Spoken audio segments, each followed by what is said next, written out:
Hi, I'm Vicki Westling here with City Speaks. City Speaks is a show that's brought to our residents and to the surrounding areas by Mayor Wilfred Rosas and his administration, because he wants to keep you informed as to what's happening with your city, with his administration, and what's going on that might be of interest to you, to keep you up to date with what's happening. And so today, this is our Christmas show, and we have Mayor Wilfred Rosas here with us. So, Mayor, thank you. Merry Christmas. Glad to have you. Merry Christmas, and Merry Christmas to everyone out there. And it has just been a phenomenal year. 2019 really was, things, I can't believe it's almost over. It's moved so quickly. So tell me a little bit for 2019, and certainly for your first term, because now you're going into your second term. Congratulations on your re-election. So in your first term, tell me, what are some of the things that you think have prepared you and have been most beneficial and certainly more impactful for the entire city? Well, that's an interesting question.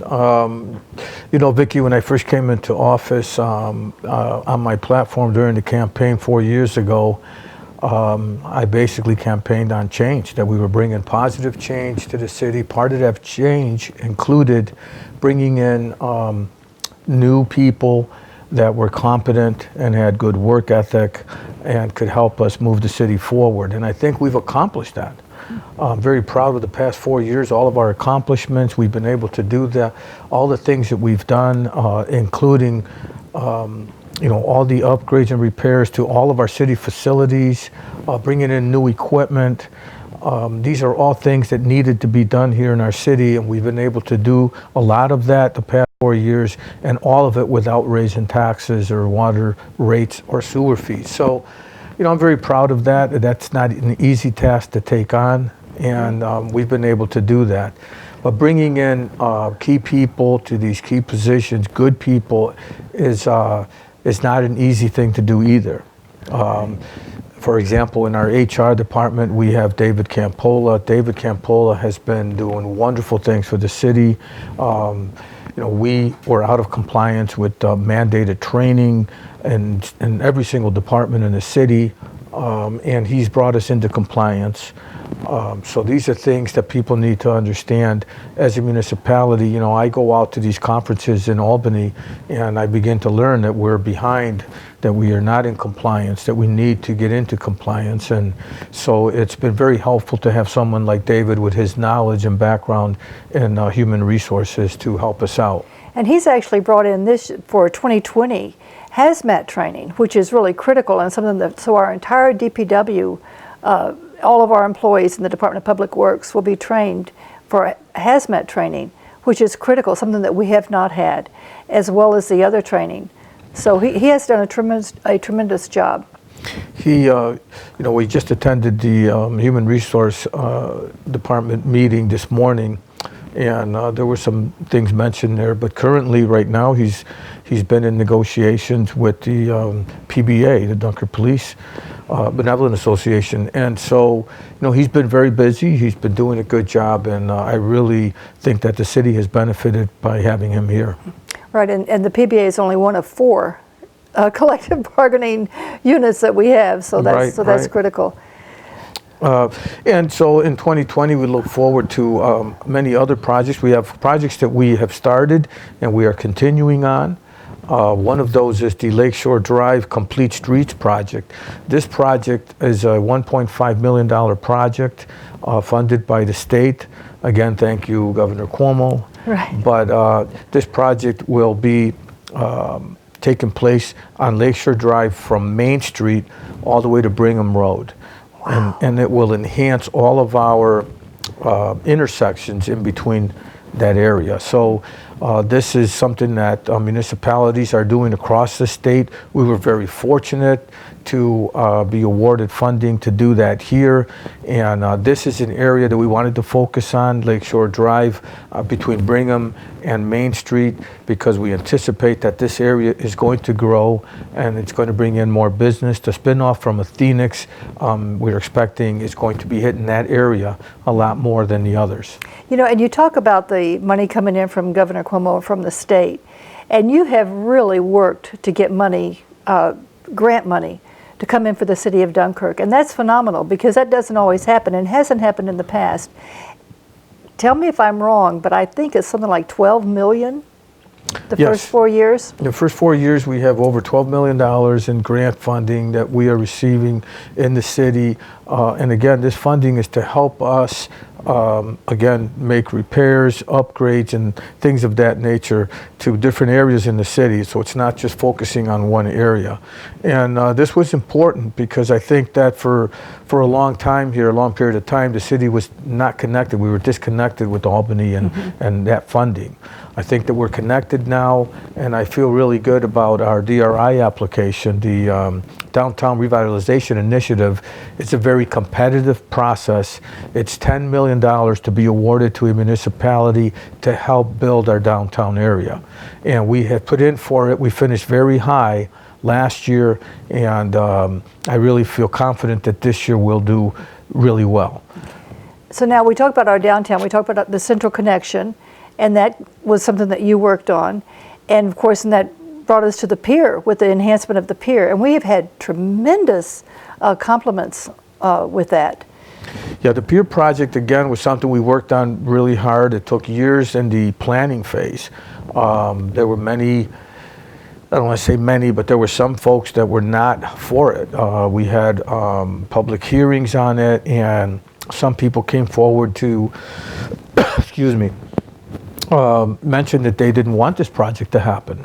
But we got through that process, and I'm very proud of that pier project. It again is one of the most proudest projects for me because I've had leadership from other municipalities come out to Dunkirk just to look at that pier to see how it come out, and they're now trying to do the same thing. Right, it's really phenomenal. Tell me some of the other things that we've done, because I know you've worked with the Athenix group and you've really been concerned about jobs for our people, and so you've done some things along that area. We've had some expansions and as well as some new businesses open up. So before we get into 2020, tell me a little bit, 2019, what'd you do? Well, we stayed connected with the Athenix project. Again, we have to remember that one of the main reasons that Athenix came out here is because of the infrastructure that the city is going to be able to offer to them in the form of water and wastewater. So we have been meeting. Our DPW director has been directed by me to attend meetings where Athenix is concerned, as well as the North County Water District. These are all issues that are very important to the city.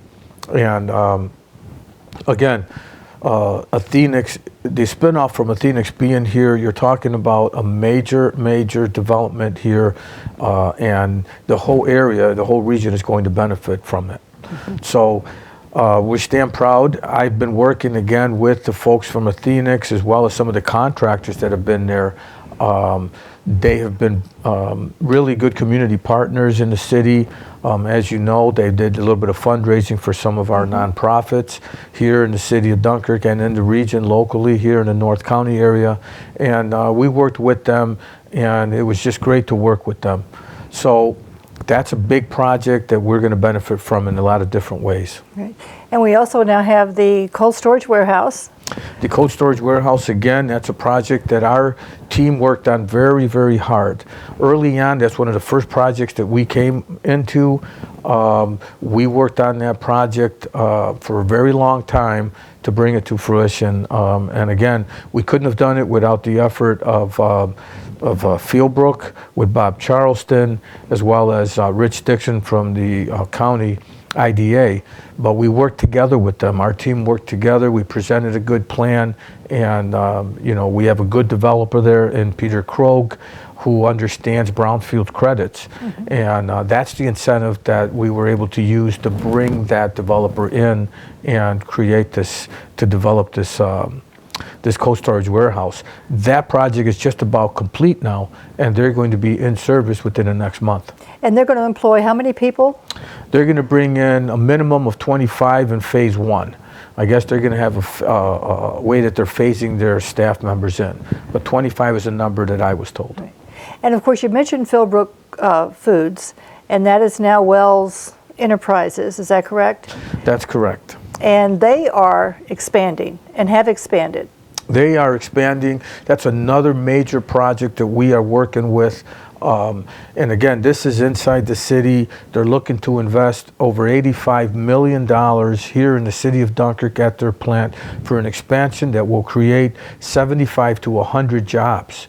And these jobs, each one of them come with a salary of, I believe it's $50,000 a year plus a full benefit package. Wow. So these are not, minimum wage jobs we're talking about. These are family sustaining jobs here in the city. So we have been working with them to help them through the process of making this expansion happen here in the city. And of course, we've had Universal Steel has expanded, so they're putting money in. And all these things are because you have really you've made the city of Dunkirk an employer-friendly city. And so when people talk about not wanting to do business in New York State or whatever, they're wrong, because here's where we want to do business.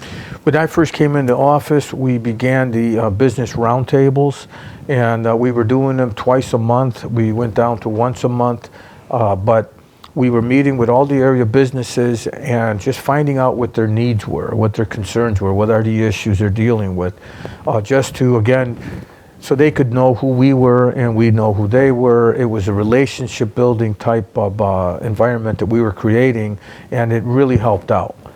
We found out some of the things were very simple. Some of the local area merchants, some of the smaller businesses wanted to have trash cans in front of their businesses. I mean, some of this minor things came out of these business roundtables.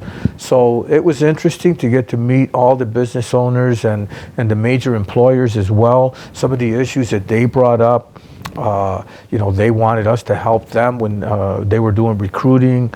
Things like that came out of these business roundtables. So it was very beneficial to both the city and the employers and the businesses. Right. So now, 2019 was busy. The last 4 years were really busy. Tell me, what are we going to do next year? Well, next year, as I said, the Lakeshore Drive Complete Streets project will go into the engineering planning phase. That phase could take 6 months. That phase could take a year. The pier project, it took a year and a half. But again, there was some give and take there. We had to redo the plan several times. But that project there, again, is a $1.5 million project, and we will be entering construction probably in 2021, depending on how long the planning phase takes. Another project that we're excited about is the Senior Center Improvement Project. That's a $750,000 project. And again, we were able to accomplish that, reaching out to the state, and again, thank you, Governor Cuomo. Then Senator Young, who was here, helped out with that particular grant.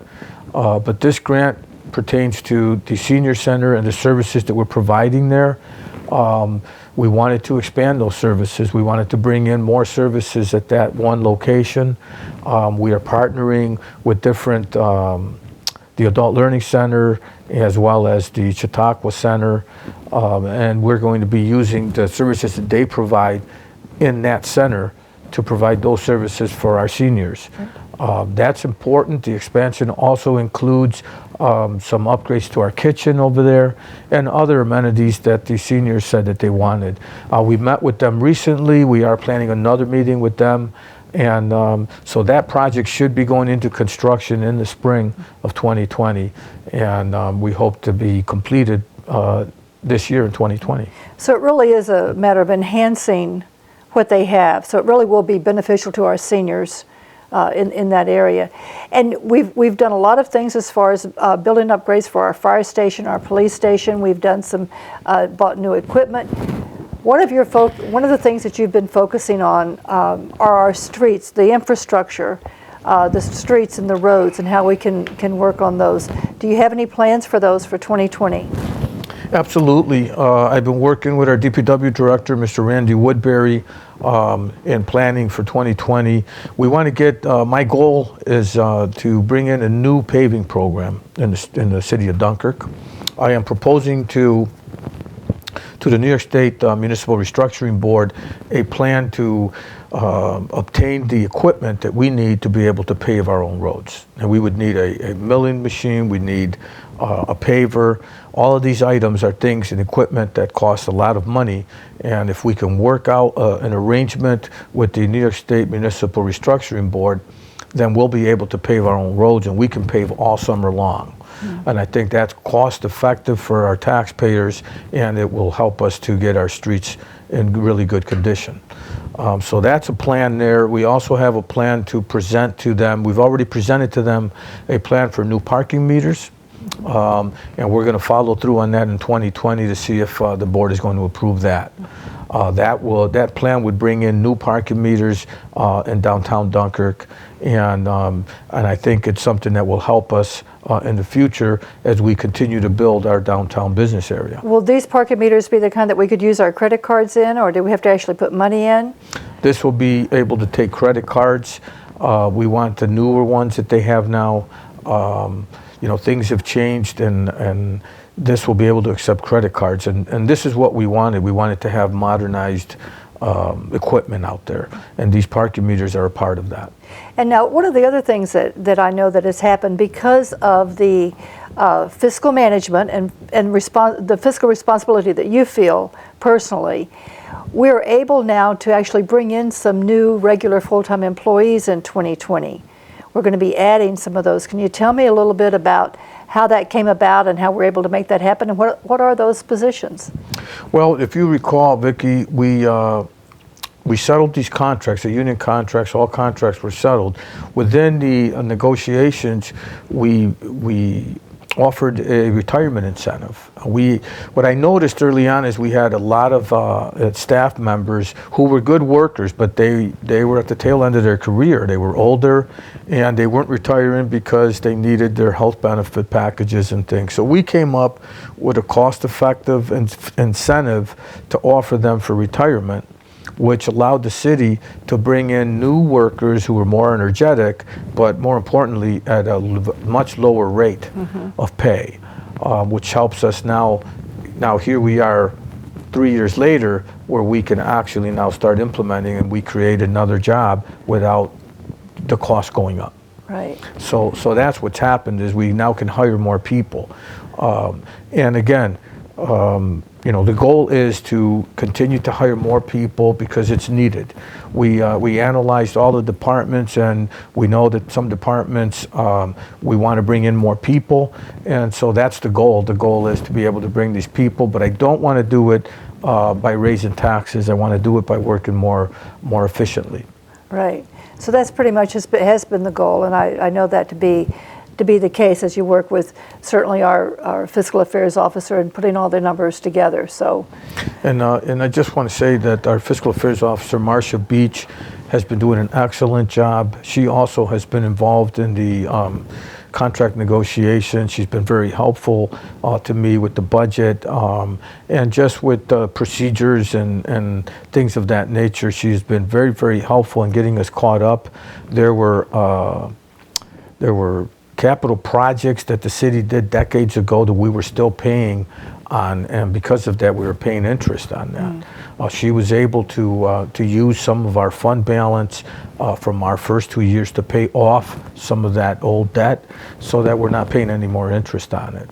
And again, these are things that she brought up to me, and we were able to present it to council so that we could pay these things off. Right. And it's going to be helpful for us in the future. Right. So we're actually leaving with 2019. We're actually in better position now because now we're going forward. What other kinds of things have happened, or are you planning to have happen that you think that the people out here want to know about? Well, I think the NRG is always something that is brought up. NRG right now, we are still in the strategic plan phase. We are looking at different ideas on things that we can do. There's a cleanup involved. Right now, the environmentals are being done there to figure out how much contamination is in there, what it's going to cost to clean that up, if that's even an option at this point. So we're looking at all options on that site there. We're working with our federal officials, our state officials, and our county officials, all of us working together on it. So everybody's on the same page. But that's something that we're working. In addition to that, I am looking hopefully to meet with the governor and his people on trying to seek additional transitional funding for the city. If we do have a plan in place, we need to know how long that plan would take so that we can request additional funding for transitional aid. I think that's important to the city. You know, we need to know that the state has our back, so to speak. And that's important. This is a very important issue for the city. We have made some cuts, and we have increased revenues. So in the event that it doesn't happen, we'll be prepared to absorb the hit, but we want additional aid to be able to repurpose that site. Right. Now, touch a little bit on Bay Point, on the Battery Point Villas. Tell me about that. The Battery Point Villas project is moving forward. The principal owner, the president of the development company, had some very serious health issues this past year, but he has gotten better and he's back now, and the project is moving forward. In fact, they're looking to get into construction by spring, and you know, that's a project that there's a lot of excitement about. We spoke with the developers a few weeks ago. They're excited about it. They're back. That project is definitely going to move forward. Phoenix has mentioned that they are also interested in some of these sites for some of their staff members. Right. So that's very important. I also want to mention the animal shelter is something that we're going to be working on in 2020. We hope to have that place completely remodeled and open for business in 2020. Right, and that's our dog park. Right. It's going to be right, the animal shelter will be right next to the dog park. So that's great. So the dogs are having a ball out there. Mayor, we're going to wrap it up. Do you have a Christmas message or anything for our residents, for our people? I just want to wish everyone a Merry Christmas and a Happy New Year, and I just want everyone to know that we will continue to work hard so that the city continues to move forward. I know that we have new council members coming in. I am actually looking forward to working with them. There may be differences of opinion in how we move forward, but in the end, if everybody's goal is to move the city forward, then we're going to get along and get the job done. So Merry Christmas to everybody. Well, thank you. And Merry Christmas to all of you. Thank you so much for watching City Speaks. You can watch City Speaks daily at 3 and 10. Catch us by going to Dunkirk Access. Watch us on YouTube anytime at your leisure. Thank you so much. If you have questions, if you have comments, if you have concerns, let me know. Send an email, vwestling@cityofdunkirk.com. Give me a call, 716-363-6888. Send a snail mail, Vicki Westling, City Hall, 342 Central Avenue, Dunkirk, 14048. This will be our last show for 2019. We hope to see you again on January 10th. So we're going to take a little time off. So thank you. Have a great day and Merry Christmas.